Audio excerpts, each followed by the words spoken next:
В Якутске с 5 июля стартуют 6-е международные спортивные игры «Дети Азии». Все спортивные объекты усиленно готовятся к этому событию. Сегодня мы пришли во Дворец спорта 50 лет Победы, чтобы узнать, какие работы проводятся у них. Дворец спорта 50 лет Победы открыл свои двери в юбилейный 50-й год со Дня Победы в Великой Отечественной войне в 1995 году, в честь чего и получил свое название 50 лет Победы. Нынче он проводит уже 6-е по счету игры в своих стенах. Первые игры прошли в 1996 году, где в спортивном зале Дворца спорта состоялись состязания по вольной борьбе. Нынче соревнования пройдут только по волейболу среди юношей и девушек, говорит замначальника по спорту Александр Неустроев. С первых игр «Дети Азии» у нас постоянно проводятся соревнования.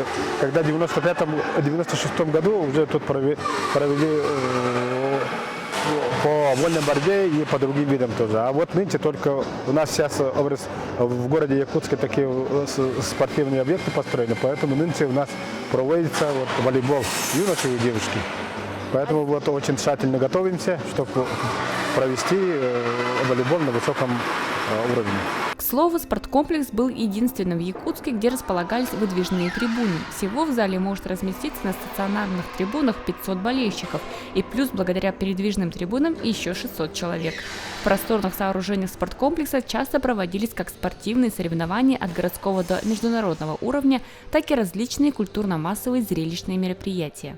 Сам Дворец спорта 50 лет Победы не видел капитального ремонта с момента своей постройки, то есть последние 20 лет здесь не менялась ни сантехника, ни система отопления. Выделено 18 миллионов, где-то 400 тысяч рублей.